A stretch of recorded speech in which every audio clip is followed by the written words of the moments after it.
tell us who you are for the people who, you're all over the place, but tell us who you are. Curtis Granderson, recently retired MLB player, played for 7 major league teams. They kept letting me come back from Chicago, still live in Chicago, and now just out and about doing a bunch of different things, trying to make life better for as many people as I can come in contact with. Well, you just underscored why you're a great ambassador for the game. The game probably has never been in a more exciting trajectory than it is now. There's still a lot at the youth level that needs to be done, right? But just talk a little bit about maybe the pride you take or the recognition that you had, that you would have the ability to go represent the sport in the way that you do. So I look at the game and talk about, okay, I went through this. I started playing at a very young age, started at 6 years old. Got a chance to play until I was 39 years old. I played all over the world. I got a chance to travel all over the world, talk about it, promote it. And the reason my story, I feel like, resonates with so many is I wasn't the tallest. I wasn't the biggest. I wasn't the strongest. I wasn't the fastest. So when I talk to different people and they go, okay, well, I can't do that because they're bigger than me. They're taller than me. They're stronger than me. I didn't come from that area. I go, I'm the prime example of it. And the big part I sell everyone, this is how we get to the parents that may not be interested in the game, is that you can have an opportunity to hopefully get your education taken care of in some form or fashion if you get an opportunity to play this game. That was one of the great selling points for me. Both my parents were educators. My sister currently teaches at the university level, and I was able to get my degree and get some of it paid for, all because of baseball. And that's where a lot of people light up and get excited about it. Where did you get your degree from? University of Illinois at Chicago. Double major, business management, business marketing. Fantastic. And why did you choose those fields? So I started out as an accounting major, and after my first semester, I said, I don't want to do that. And I enjoyed it. I just like, okay, when I think of myself after I graduate, I don't see being in that setting. I felt like I wanted to be out and about and trying to bring things to different people from a marketing standpoint or from a management standpoint. And how do I take something and make it more exciting and make you more interested in it? That was where I was looking towards. Now, that could have been in a number of different areas, whether I was teaching and following in that line. Like, how do I make this classroom where you want to come every day? Whether it was apparel, whether it was the commercial, whether it was something you watch and say, okay, that looked really cool, I want to go do it. Or if it's just promoting the great game of baseball. So that's where the marketing and the management side came for me. Was there a time in your life as a kid where you just thought this, all these years later, wasn't possible? Everyone asks me, when did I realize like I had a chance to play professionally? I go, not until I got drafted. I mean, I enjoyed playing. Of course, we joke around and pretend to be major league players in the backyard in a certain game situation with a chance to win with everything on the line. But that wasn't the goal. That wasn't the dream. That wasn't anything that I said. Excuse me. All right. That wasn't the goal. That wasn't the dream. That like, okay, this is it. This is the only thing I can do, because I played lots of sports. I was involved in a lot of different things. From Chicago, we had the Bulls in the 90s, so basketball was high on my agenda. But I also ran track. I bowled. I played flag football because my dad wouldn't let me play tackle. But I was involved in a lot of clubs and activities. So it's like, okay, all these things that are in front of me could give me a possibility to do something in the future. And even as I got drafted, I thought I'd only play for 2 to 3 years, get released, and then go put my degree to work. That was where I thought. Then I get called up to the big leagues at the 3-year mark. And at that point, it's like, okay, this is a possibility. So, and I think it helped me because I never had too much pressure on myself going, okay, I got to make it. I got to make it. I got to make it. I was like, let's see how long they let me come back and do this. Your dad, I don't know if he had great foreshadowing about head injuries and about what the dangers of that sport, but maybe touch a little bit on how was that conversation, if you recall it at all, about, hey, you're not playing tackle football? So my dad from day one said, you're not playing tackle football. And I always played, backyard football, the park football. We played flag football. And he said, once you get to high school, it's your decision. So 7th grade, I'm like, hey, I'm going to ask. 8th grade, I'm going to ask. Now I'm in high school. I ask again. He says, nope. So I stopped asking. And I always asked him why. He said, your knees. He goes, I just didn't want you to have bad knees and you're going to get hurt. Because I was small. I got drafted, I graduated high school at 165 pounds. So when I entered high school, when the opportunity could have been in front of me, I think I was maybe 145 pounds. And I had never played organized football. I knew how to, if you're running next to me, I could jump on you, but I didn't know how to tackle. I didn't know how to get hit. So I'm really thankful to this day that he didn't allow me to play as much as I wanted to, because I enjoyed the game. I had fun watching it. I had fun being around it, but I would have got hurt for sure. What's your greatest memory as a team member, not just as a player? Greatest memory as a team member. Wow, there's a lot of them. I'd probably say the Maglio Ordonez home run in 2006 to clinch the American League title to send us to the World Series, a walk-off in Detroit. And what was so exciting about it was not the fact that we had just won, but 3 years prior, I was in the Tigers organization about to quit baseball. We were also one loss away from being the worst team ever in baseball history. And now all of a sudden I'm in the big leagues and we're about to go to the World Series. So it was a combination of all those different things and being in that organization, a team that had drafted me, and now I got a chance to do that. What was your favorite baseball team as you were a kid watching baseball, considering baseball? My favorite baseball team were the Atlanta Braves. It was the 90s. It was TBS. It was everywhere I could see a game, whether I was traveling with friends or family or I was at home. And for me, one of the things that I enjoyed, because I was in Chicago and WGN was very similar, you could see them everywhere. But the one thing I didn't like about the Cubs is they played a lot of day games. So when I would come home from school, I didn't have any homework, and I was excited to watch my shows, especially Saved by the Bell, the Cubs would be on. And I would get so upset. I'm like, why are they playing day games? No one else plays day games. Then boom, 7:35 on the Superstation, here come the Braves. All right, I'm going to watch some baseball down there, and that's how I became a Braves fan. I love that Marquise Grissom, the only guy who was from Atlanta, was the guy who caught the final ball in the '95 World Series. It's awesome, yeah. That team was really special. Even in the broadcast booth, it was special. Don Sutton's in the broadcast booth, and Skip Carey's in the broadcast booth, and a lot of things about that organization at that time were just a lot of fun to follow, to root for. Pitching staff was unbelievable. Yep. So was there a favorite player you had in that time? So I love David Justice on that team, and it's crazy you mentioned Marquise Grissom and a lot of the other players that were on that team. I either played for, against, or have met. Most of that team I was a huge fan of. Andrew Jones, Ron Gant, Terry Pendleton, Rafael Belliar was our infield coach. I played against Maddox. I've met Smoltz players. I batted against Glavine. But David Justice is the one I haven't physically met. We've spoken on the phone, we've texted, but I've yet to meet him in person. Like, he's the one that I still want to meet. We'll have to orchestrate that. Somehow, some way. We know people, right? Between all of us. We all know everybody, but I haven't had a chance to meet him in person. He's the one. That's fairly amazing. Yeah, what a great player, what a great presence. Mm-hmm. So let's talk about what would, if there's a movie made in Curtis Granderson's world. So you got a great team memory, and it's Ordonez, and it's the Tigers, and it's getting to the World Series. It's pretty awesome. There's something to be done there, obviously. But like in your world, was there some dramatic twist to anything that was, because you seem so up all the time. And I'm wondering whether it's just a light Saved by the Bell like sort of comedic journey, or whether it's something else that people don't know. So there were two things that kept this path on it or started it that I didn't realize. So when I went to UIC, which is University of Illinois Chicago, as a freshman, the reason I chose to go to school there, they were going to give me an opportunity to also play basketball. Again, being in Chicago, basketball was huge, and I played against so many players that actually made it to the NBA. I knew I wasn't that good, but my hope was that I could play Division I basketball. So I get there. Our team was actually really good. They went to the dance 2 out of the 4 years I was there. So I wasn't going to start on this team, but if I could just be one of the 15 on that team, that would have been, check that box. So I have a meeting with the head coach, Jimmy Collins, who's the head basketball coach at that time, which was set up by our head baseball coach, Mike D. So once you get on campus, you're going to meet them, you're going to talk to them, everything's going to go. I'm like, perfect. Everything's ready to roll. I said, you know what? Let me get baseball underneath me this first semester, but next year, let's get started.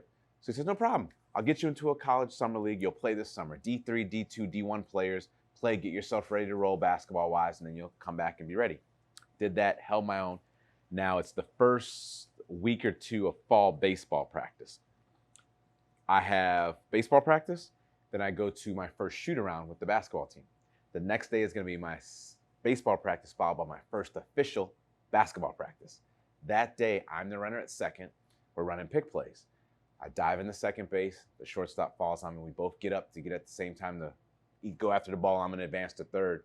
And as I'm getting up, he's pushing on me to get up. Thumb bends back. I get an avulsion fracture where the tendon pulls from the bone. I take 3 steps. I go, ooh. Get it x-rayed and broke. So I go talk to Coach Jimmy Collins, the basketball coach, says, hey, I can't play anymore. He goes, hey, well, we'll be here for you when you're there. And I said, all right, thank you. But now since I'm here, let's get this healed up. Let's see what happens with baseball. That started the baseball trajectory. Now I'm playing. I get drafted. My first full season, 2003, I'm playing in Lakeland, the Florida State League, which I say is the worst league ever to play in baseball. It's hot. It's big stadiums. There's no fans. It's just so difficult to play in that league. And that was a league I was done. I was ready to be. I'd made the All-Star team, so I was playing well. I was like, nope, this is it. Not it for me. My friends are in Chicago. I'm 24. They're 24. They're going to concerts. They're going to events. They're going to dinner. They're going to this. And I got people calling me up going, hey, I'm at the White Sox game. They're playing the Tigers. I don't see you in here. So yeah, I'm in Lakeland, Florida. Where's that at? I go, it's a hot place you don't want to come to. And I go, one thing my dad always taught me is whenever we start something, we have to finish it. So I said, all right, I got to at least get through the end of this season. At the end of the season, I can quit and be done. I finished that season, take a week off, go start the fall semester of my senior year because I'm already enrolled in classes. Take that, come back for instructional league, and had one of the best times because I had a different group around me. It was just loose, it was relaxed, and that saved me to stay in baseball. And the next year I got called up to the big leagues. So describe your family life. So mom and dad are educators. My dad taught K through 8 gym. My mom was high school science. My half-sister's 11 years older than me. So we're getting much closer later in life than we were when we were younger. Just age gap makes it difficult to do so. But loose family, pretty relaxed. Everyone thought it was extremely strict because I had parents, and it wasn't. Their big thing was just effort. Like I brought home a D in Spanish too, and everyone thought I'd get around. It's like, Mom, our teacher's so boring. It's just so hard. He doesn't do anything. Okay, are you turning your work? Yes. I'm like, I'm just not. And okay, so she let me go. But then I also got a D one time in conduct because I like to talk. I wasn't a bad kid, but I would talk a lot, and I got grounded for that one. They go, teacher says be quiet. You got to be quiet. So that happened to me. So I would get grounded for certain things. I'd also get, rewarded for certain things. But it was never, looking back, never too hard, never too stressful. I never felt like I wanted to run away from home, anything like that. So let me ask you about so I asked you about team memory. What about individual memory as an athlete? What is something of a dramatic setting or contribution that you made where you're like, yeah, that happened and I was at the center of it?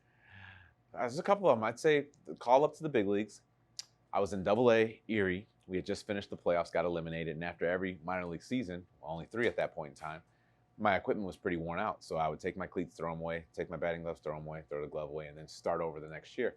So everything's in the trash, and then our manager, Rick Sweet, calls me into the office. He says, hey, you're going to the big leagues. I go, I am? He goes, yeah.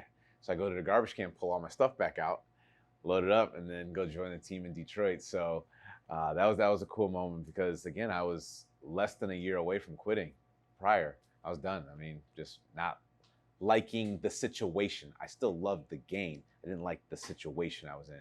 And now I'm getting a chance to go to the big leagues.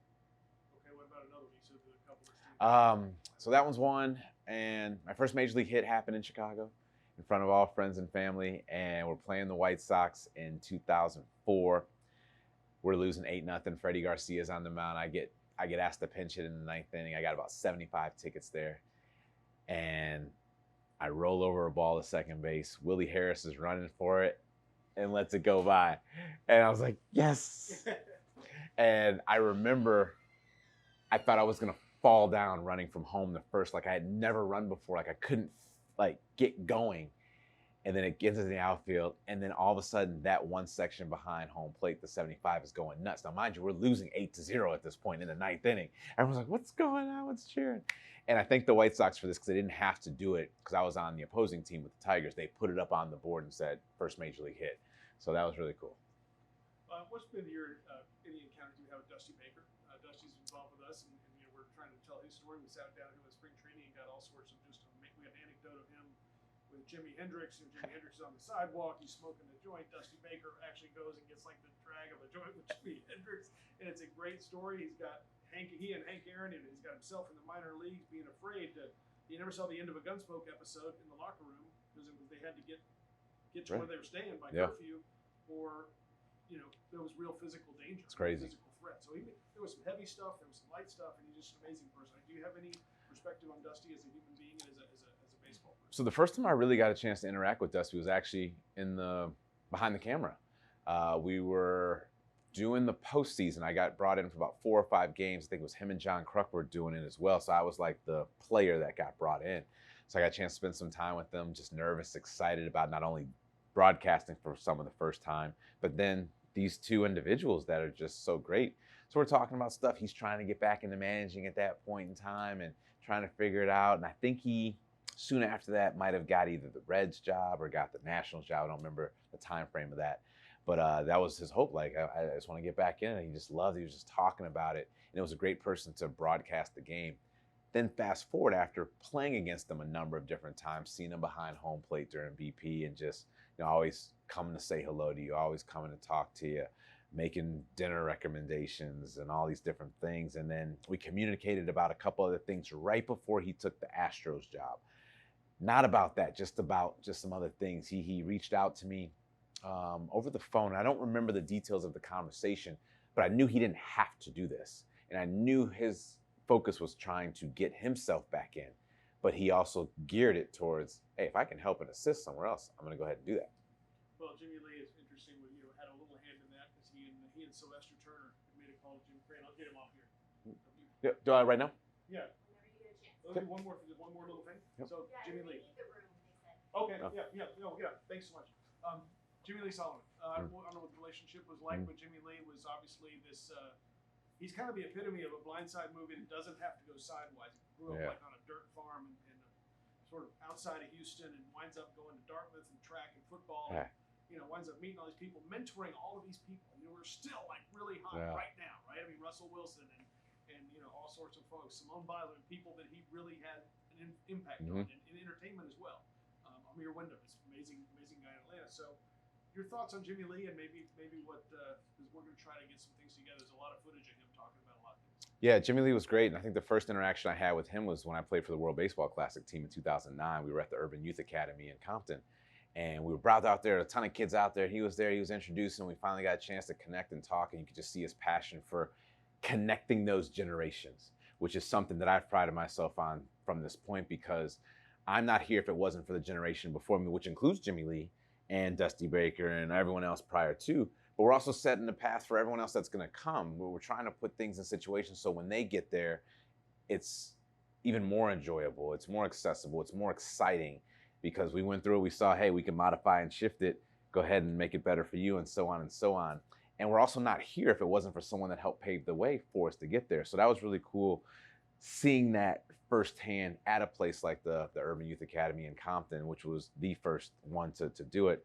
And then stayed and connected with him up until, unfortunately, we lost him. Literally, I had some friends that I was trying to connect with him down in Houston a few weeks prior. I connected them via text. I might have actually still even have the text introducing the two of them. And then all of a sudden I saw the news. I was like, no, that can't be the same person. And sure enough, it was.